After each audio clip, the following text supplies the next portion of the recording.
So now here I am with the review for the fight between Ryoichi Taguchi and Ryo Miyazaki for the WBA Light Flyweight Championship, 108-pound championship.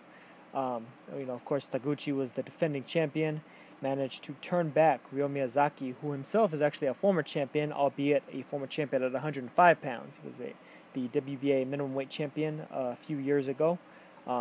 Actually wound up vacating that title without ever losing, moved up in weight to 108. Had an initial misstep there, but has since recovered and managed to get himself right back into contention as a top contender going up against Taguchi. However, it wasn't quite enough against Taguchi, and I'll pretty much get into the round by round based off of that. Taguchi started off really well. I thought that Miyazaki also started off doing pretty well. They both looked like, in a mode to really box, to use a lot of angles. Both of them were trying to kind of out-angle each other, out-technique each other by and large. It wound up being a close first round, but I thought that Miyazaki just edged it. However, it definitely was apparent that Taguchi's punches were landing harder. Like when Taguchi would land on Miyazaki, he would move him around. It was just that, personally, I thought that Miyazaki was landing just the overall better shots, and he controlled a bit more of the action throughout the round. Like he controlled more of the pace of the round, landed more overall shots, kind of outworked Taguchi, but also, just generally outlanded him. Taguchi didn't really appear to come on until really probably the last minute of the round, where he landed a few good shots that moved Miyazaki around, but it wasn't quite enough to give Taguchi the win for that round. Second round, however, Taguchi came out a little bit more aggressively, started doubling up and tripling up on the jab, finding a good home with the 1-2 as well as the lead right.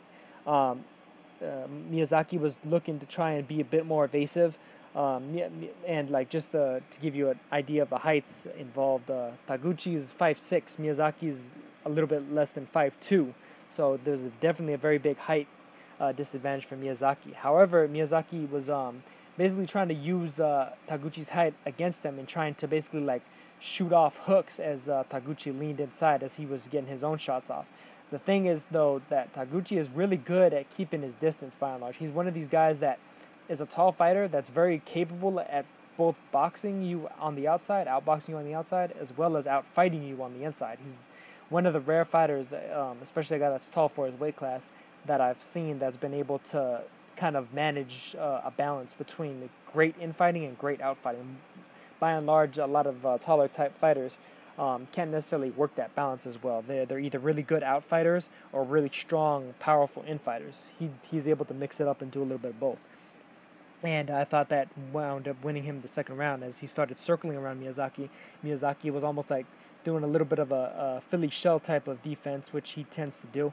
I guess you may compare his style a little bit to like an Adrian Broner, where his defense is pretty good, but when he gets clipped with a shot, he'll almost reflexively go back into the Philly shell, and that's not necessarily the best choice of defenses for him. Like the high guard actually suits him a little bit better because he's at least able to catch some of the shots on the gloves. With the Philly shell, he'll be rolling around, but he doesn't necessarily have as much of an anticipation as say like a Floyd Mayweather. It's a little bit more closer to Broner, where he's just rolling around just to do it, as opposed to really anticipating where the shot's coming from. So sometimes he'll accidentally roll into the shots, which is what Taguchi was able to get him to do.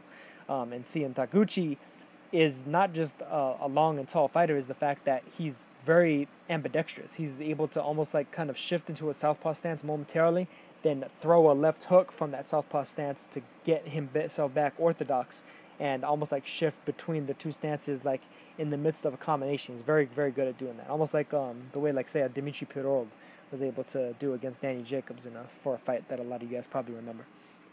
But basically, Taguchi, he's really one of the best boxers in the game. Just an excellent jab, and he really used that jab to great effectiveness pretty much from rounds 3 to rounds 5, and just about the entire fight. But especially in the early to mid rounds, Taguchi was pumping that jab, doubling up on it, tripling up on it, using it to kind of feint and then shoot into a right hand, then switch stances back into a left hook.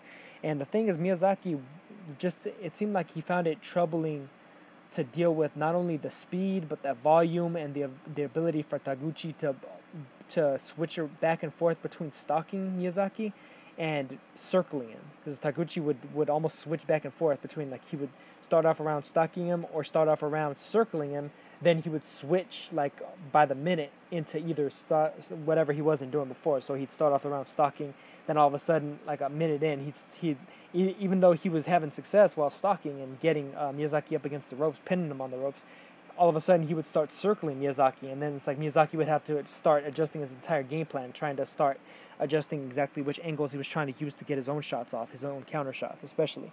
Miyazaki was trying to double up and triple up on hooks especially, but he wasn't quite using his own jab enough. I think a lot of that had to do with the fact that he wasn't quite confident in being able to out-jab Taguchi, who I personally think has one of the best jabs in the game, very easily so, because of the way he's able to vary it up, vary the speed on it, vary the tempo on it. He's able to throw it in combination. He's able to hook off of it. He's able to throw the right hand off it, throw the uppercut off of it, and the fact that he's just able to vary it up to such a great degree made it so that Miyazaki, who's got a pretty fair jab in his own right by and large, a quick one, a snappy one, he just didn't have the confidence to be able to compete with Taguchi's jab. So it seemed like he was relegated to more of a pot shotting, like I mentioned earlier, like an Adrian Broner kind of trying to throw snappy hooks and right hands as leads, essentially. Taguchi pretty much wasn't having it, though. He was consistently switching back and forth, as I said before, between stalking and circling Miyazaki was just finding it really troublesome. There were times where the two of them were taunting each other because they're pretty much from rival cities. Miyazaki's from Osaka, Taguchi's from Tokyo. Very big rivalry between those two in Japan. They're the two most popular cities in Japan.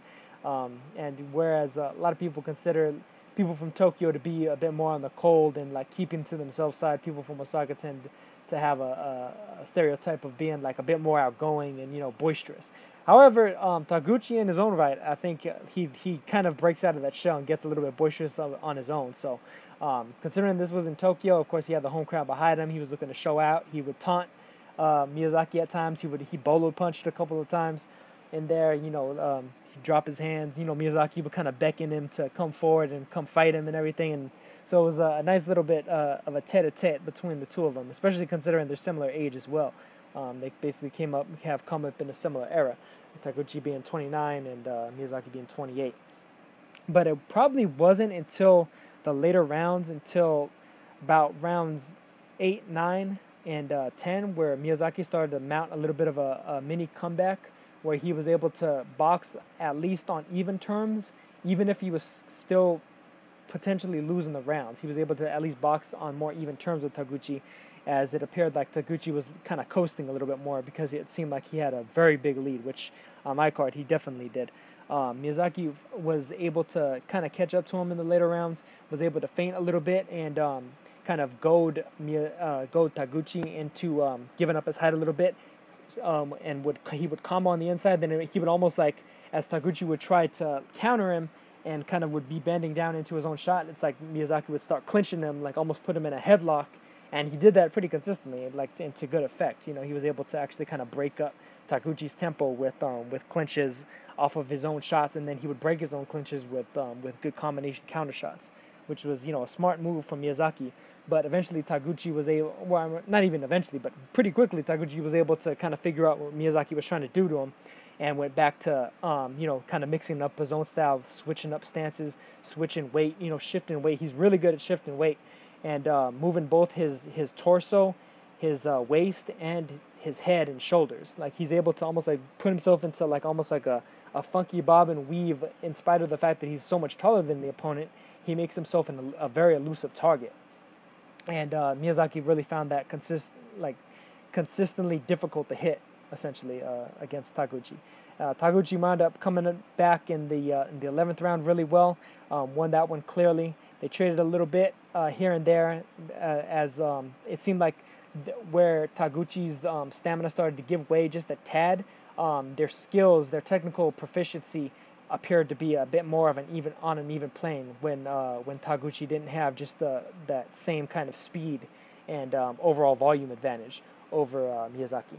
In round 12, Miyazaki was winning that as well, until probably the last 30 seconds, where Taguchi managed to snap his head back a couple of times, land a couple of good shots. And overall, in the end, I wound up having it 117 to 111 for Ryoichi Taguchi, which actually mirrored one of the judges. The other two had it 116, 112 for Taguchi, and 119, 109 for Taguchi. So Taguchi comes away with a clear victory, a conclusive victory over Miyazaki, over a strong rival, tough rival in there. And I mean, he really just did an excellent job against the guy that was not only his rival, but his mandatory, and the guy that was his #1 contender. And so now this frees Taguchi up to potentially have some bigger fights here in the next coming months, likely on New Year's Eve. Japan tends to have a lot of big jam-packed New Year's Eve cards, usually 2 of them from rival promoters, especially usually from either Teiken, Watanabe, or Yoka promotions. And it was just an excellent job here. And, this incidentally was actually a combination of Watanabe and Ioka, the two very highly rivalrous promotional groups coming together to have 2 top fighters fight each other, and that's pretty much what it's all about. Just like with the other fight that I had just done, Luis Concepcion versus Kohei Kono. And with this fight as well, it was just a fantastic fight, a fantastically made fight, a fantastically fought fight, and Taguchi did an excellent job against a top tier opponent.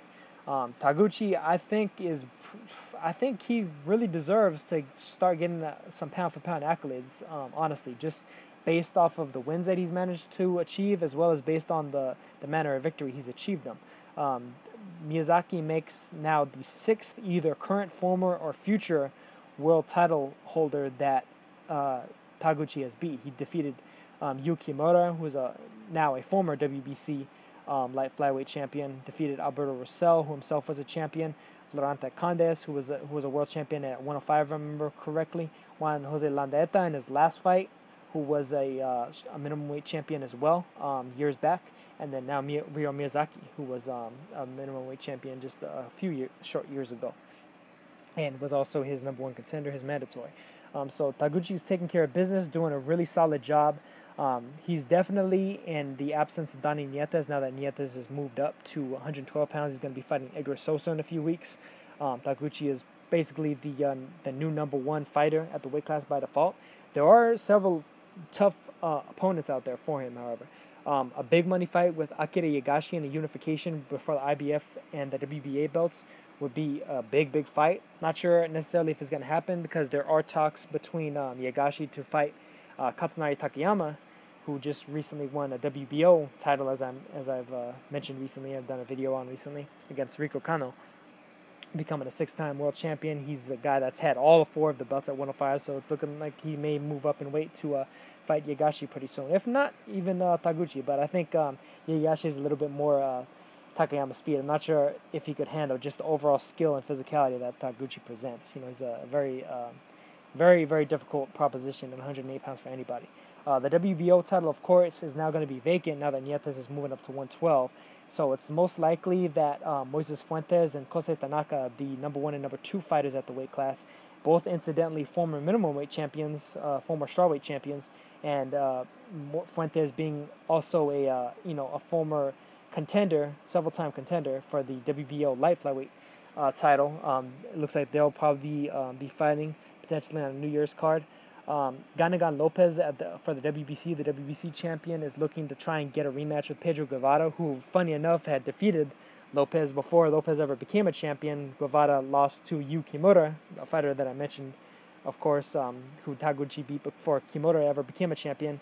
Kimura beat Guevara, and then Lopez actually beat Kimura, and Lopez is now the champion. So, funny enough, in spite of the fact that Guevara won the first fight, Lopez would basically be coming into their rematch as the A side, as the champion.